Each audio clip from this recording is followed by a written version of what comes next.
I want to talk to you about a new feminism for the 21st century. There are three pillars to this new feminism: dignity, the word no, and men. That's right, men. But before I expound on these three ideas, you need to know something about me. I was very involved in the feminist movement, including being on the board of directors of the National Organization for Women. For this, I feel much pride and some guilt. Pride because feminism has pushed forward some very important and needed changes, and guilt because it has also done a lot of damage. My work now is to reverse that damage. So in that spirit, let's talk about the first pillar of this new feminism: dignity. Dignity is at the core of what feminism should always be about. Dignity means that a woman should be able to freely choose her own path in life.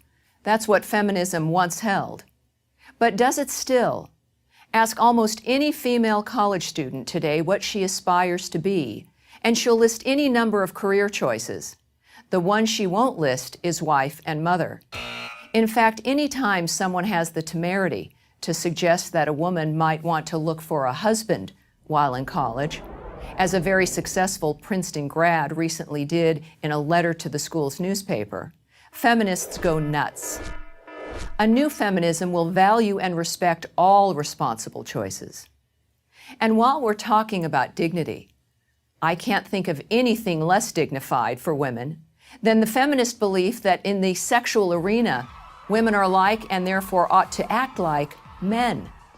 Is this what the truly liberated woman wants? To have casual sex and think nothing of it like men do?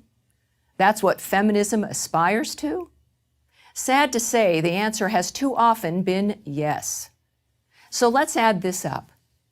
Feminism has downplayed the desire for women to have a family, while at the same time hyping the rewards of career and casual sex.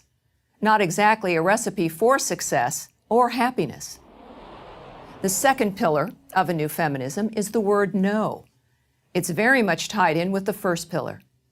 Throughout history, women have made great use of the word no. No. Of course, many times women said yes when they should have said no, and that's the basis of more than a few classic stories and novels. But this was the exception, not the rule.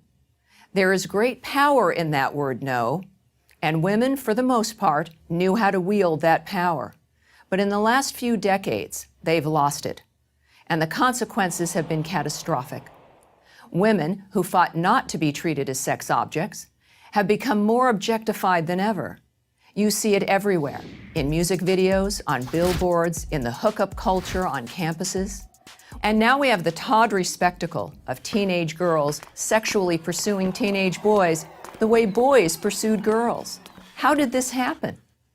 Because feminism began to advocate that women should behave like men. Whatever men did and however they did it, that's what women should do. Feminists were angry at men, but they wanted to be like them at the same time.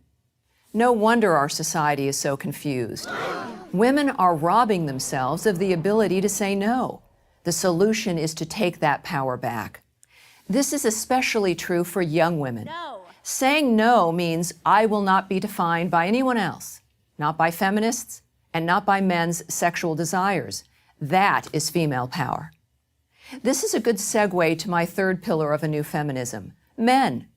It is easy for feminists to forget this, but it was men who gave up their monopoly on political power and gave women the right to vote. Men who invented birth control, the refrigerator, the washing machine, and so many other devices that liberated women. And men are different from women. Academics like to speculate that men and women are basically the same, that they're only socialized differently.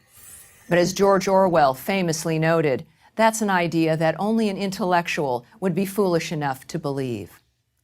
Moreover, the sexes need each other. For example, women civilize men. It's what we're supposed to do. But in order to accomplish this critical task, we must preserve our dignity, not be afraid to use the word no, and see men as partners, not as competitors, let alone oppressors. That's the way to a new feminism and the way to a better world for both sexes. I'm Tammy Bruce for Prager University. Join Prager University, subscribe to our YouTube channel, and sign up for free at prageru.com.